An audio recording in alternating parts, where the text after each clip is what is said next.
Hello everyone, welcome to my thesis presentation. The topic I have done my research on is hate speech recognition in Twitter using advanced ML techniques. This is done under the guidance of Harika, who was my thesis supervisor. So let's begin with my thesis presentation. So this is the agenda for today. We'll start with some background and objectives for the overall analysis. Next, we'll review some of the previous works that have been done in the similar field of study. Then we look at data cleaning and EDA part. Then we move on to the model implementation and feature engineering. Then we come to the model results discussion part. Then we conclude with some final thoughts and also maybe thoughts for any future work that can be done on this particular field of study. Okay, let's define the hate speech first before we actually do some analysis on it. Hate speech is basically any message, post, or comment which is intended to spread hatred towards an individual or a group. We all know that social media is a place where people express their views and thoughts with a lot of freedom, but sometimes this freedom can get abused, and people use this platform to spread hatred also. Only a minority, but still it's a major concern for the platforms regarding the hate content, which is why it is absolutely critical to make sure that we tag this type of content and report it to the concerned authorities. Of course, it is not possible to scan all the content generated manually because the volume is huge, which is why having an ML algorithm to do this task of labeling a particular content as either hate or not is absolutely critical. And we can use this system to maybe alert the authorities if there is any hate content on the platform like Twitter. Okay, regarding the problem statement, the main objective of the problem statement is basically to design a machine learning algorithm which can look at the content of the tweet and classify it as either hate speech or not hate speech. So also we need to look at the underlying patterns within the words of the tweet and see if we can build any machine learning algorithm which can do the classification task for us. There are three main objectives for us. First one is to look at what all features can help us in achieving this task of identifying hateful content or hateful tweet. Second one is to build a classification model which can do the labeling part for us and also to evaluate the model's performance on how good or bad the model is. And third one is to suggest a suitable and robust technique which can do the classification task. So those are the three main objectives for us. Then we look at some of the works that have been done before in this field of interest. I have summarized five research papers here. So there are some drawbacks to these research papers, and of course there are some lot of learnings also which we can take away from these research papers. One of those researches was done by Preeti Jemima and co. Their focus was on identifying the hate content, and they used classification techniques like KNN and random forest. Also, they didn't put any emphasis on the context of the words, because of which their accuracy was not that good in the end. Then we move on to the Thomas Davidson and others paper who focused on the explainability of the model rather than using any black box kind of models. So they ended up using techniques like logistic regression and decision trees. But because of this, their overall accuracy on the hate speech class has suffered. It was only close to, I think, 61%, which is good, but not that great. Then Yogan Lee and others have used advanced techniques like CNN and RNN, but they had a huge problem dealing with balancing the precision and recall. This was evident from their F1 scores. They had a maximum of F1 score of 31% in all of their models that they built. So that means that either precision or recall had very low metric on their analysis. Then Xioli focused on user-based attributes like the location or demographics. So their focus was on the user rather than on the content of the tweet. So that's why they used mostly the user specified attributes.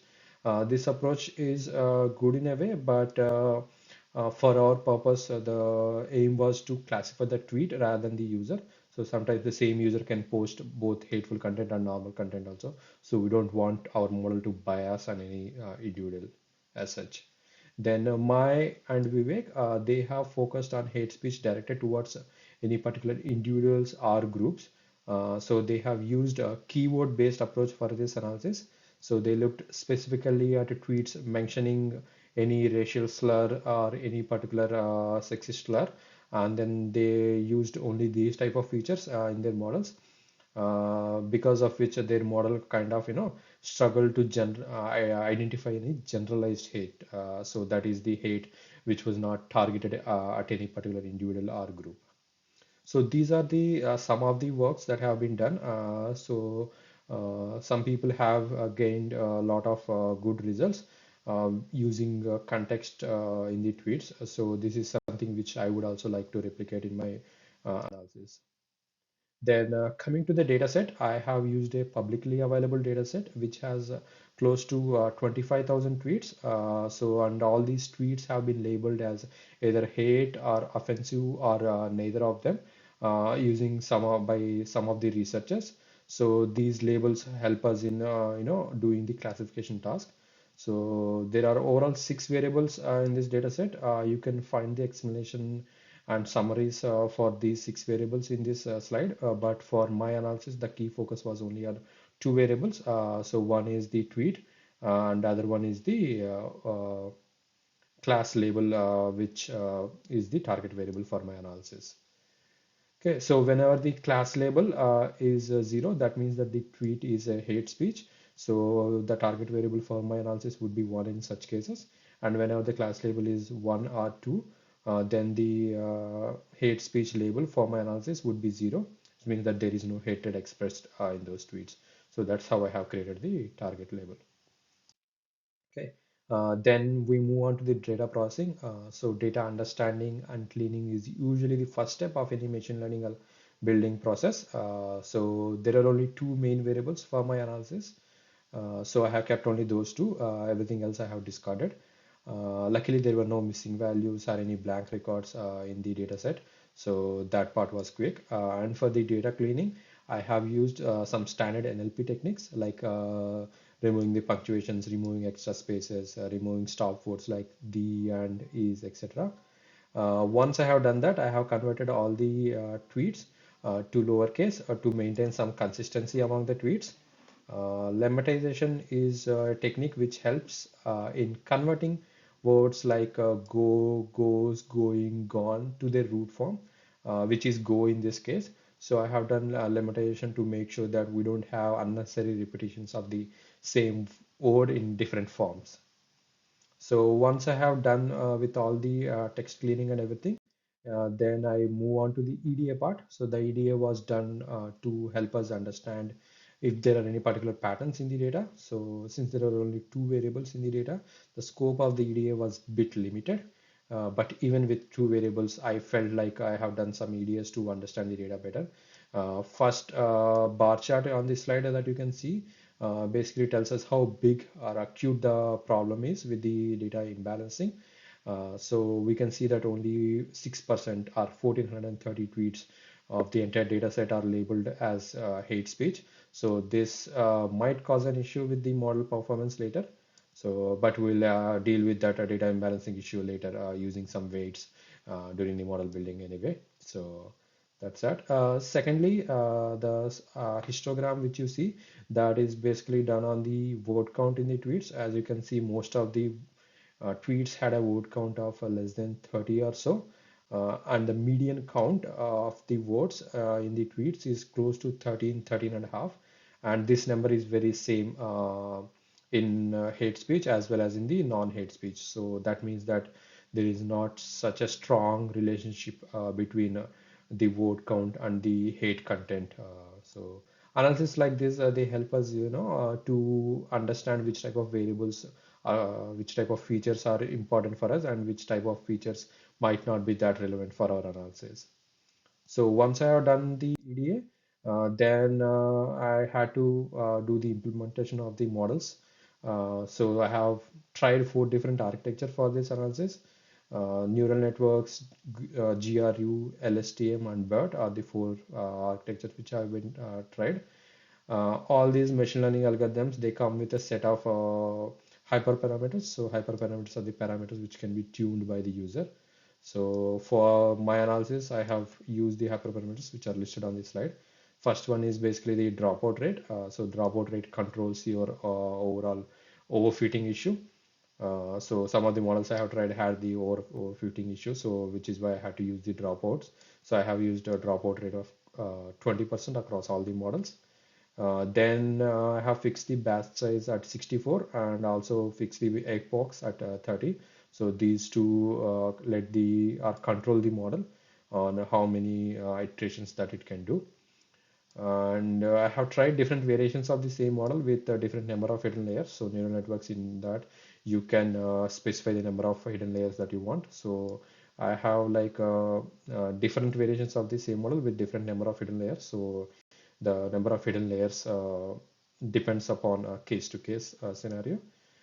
Then for the optimizer, I have used the Adam optimizer, and the loss function was a binary cross entropy, which I have used my all the models. Next comes the feature engineering part. I have relied mostly on TF-IDF to create numerical variables for my analysis from the words in the tweet corpus. TF-IDF is one of the popular techniques which creates a score based upon the frequency of the word in the tweet and also based upon the rareness or the uniqueness of the word across all tweets. So it gives one score based upon these two matrices along with unigrams. I have also looked at bigrams and trigrams to create my TF-IDF matrix. So bigrams and trigrams basically make sure that we treat words like New York or Indian Institute of Technology as a single entity rather than multiple entities.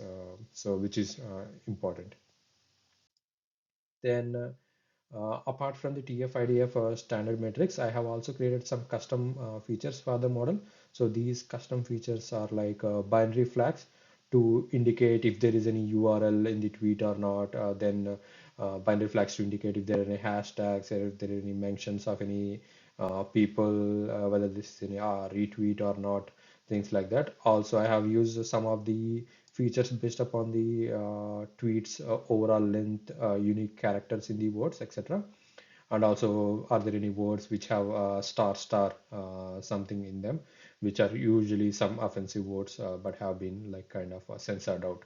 So these type of custom filters enrich the model by enabling it finding patterns based upon the overall tweet and its contents. Okay, then we look at the overall results of the model. Like I mentioned, I have built four different variations of the model. So in each model, there are again three different variations of the same architecture. So the basic model, which you can see as labeled as a base, so that is the one which has only one hidden layer in it. Then I have did some tunings and added more layers to it, which is called the tuned model. And then there is a weighted model, which is the tuned model added with some weights. So I have mentioned weights as 1:10 ratio, just to see if I tell the model that it needs to prioritize predicting the minority class more, then how does the performance get impacted? So I wanted to try that. So that is the third weighted model, which you can see here. As you can see, the overall numbers for the neural networks, they don't look that promising. The accuracy, precision, recall, everything looks really great on the training, but on the test, these numbers don't look good. This indicates two things. One, that there is a lot of overfitting issues happening there. And second one is the data, it doesn't have enough samples for the minority class in the test data. And the data is not able to, or the model is not able to find any patterns in those minority classes, which is evident from the F1 score of close to what, 35% here. And then we move on to GRU, which is basically a memory-based neural network. So this kind of helps us in retaining the content of the overall tweet. So as you can see, the results are bit better compared to neural networks, but again, they are not that promising. The recall and precision are still less than 50%. And even in the weighted models, when the recall is a bit higher compared to the other two versions, the precision is taking a hit. So it's kind of like a balancing act between these two matrices, precision and recall. So the F1 scores kind of tell us the overall picture, and the score of close to 44% is decent, but not that great. Then we move on to the other two models. The one is the LSTM. It did more or less similar to GRU, which was kind of expected because LSTM and GRU have bit similar structures. Of course, LSTM is bit complicated compared to GRU with more gate, but as you can see, the model results are okay, slightly better compared to GRU. The model, weighted model, basically reaches an F1 score of 45, which is much better than the neural network version, but only slightly better than the GRU version. And then we move on to the last model, which is BERT. Unsurprisingly, BERT came out to be the best model of four. This was the case for other researchers also who had a lot of success with BERT models. I had an F1 score of 58% using the weighted models, and the precision and recall are also both above 56%, which is, I think, a pretty good number given the data imbalance issue. Uh, Overall, the model has an F1 score of around 58%, which suggests that there is some scope for the improvement, but I feel that the results look promising, at least for the BERT model. Um, Coming to the model comparisons, I have tried four different models and then like three different variations in these each models. So that's close to 12 variations. All of these models performed really well on the trained data, but on the test data, especially looking at the minority class recalls and precisions, these numbers are not that great except for BERT. The first three versions of the models, they have a very low accuracy on the test compared to the training data. So we have like close to 99% accuracy on the training data, but on the test data, it's close to only like 90%, which means that there might be an overfitting issue. But this issue is much less acute. So the test also has an accuracy of close to 94%, which is close to the training accuracy of 97, 98%. The overfitting issue is not that prominent in the test data for the BERT model, and the precision and accuracy are also much higher uh, compared to other three models. Overall, one more point to conclude is basically the dropouts didn't help a lot with the overfitting issue. So the dropouts, it just mentions the model to be not over-reliant on a particular set of neurons, which helps with the overfitting issue normally. But that was not the case in this model. Weights also usually help with the recall rate in most of the models, but precision sometimes took a hit because of that. So, like I said, like it was kind of a balancing act between these two matrices. Um, Having said all these points, I feel like Bird gave some really good results, and these results are encouraging because the F1 scores are close to 58%, and all the three matrices, precision, recall, and F1 scores look much better on the test data set also. Normally, having a synthesizer like SMOT or even oversampling techniques usually help with the underperformance on the minority class. But I have seen that in the research done on the other papers in this same field, I have noticed that SMOT is not helping a lot, which is why I haven't used SMOT in my analysis. Then, just to conclude and recap what has been discussed, there are four different models that were tried, namely neural networks, GRU, LSTM, and BERT. First three models suffered with the overfitting issue, mainly on the hate speech class, which was evident from the precision and recall matrices on the test data set. BERT gave encouraging results with both precision and recall hovering around close to 60%. Then the data imbalancing issue was hugely acute, and it dampened the performance of the models on the minority class. I feel overall that the results were good enough to encourage me to continue my focus on this field and try out other approaches to see if they can improve the performance. When it comes to recommendations for fellow researchers for future work, I believe there are three main areas I think the model could have been improved. One is to experiment with other variations of the existing architectures, especially adding more layers to the neural networks because of some of the constraints on the CPUs and the processing power. I couldn't really try out a lot of variations of the existing models, so that might help the performance of the model. Second one is to have a bigger corpus on the tweets, especially with focus on gathering more hate speech tweets. Uh, Weights or smooth or any oversampling techniques are usually alternatives to boost the minority class, but nothing beats having real data with more samples from the minority class. Then the third and final point is to have some kind of hate-based keywords and use them as features along with the TF-IDF would definitely boost the model performance, especially the precision and recall matrices.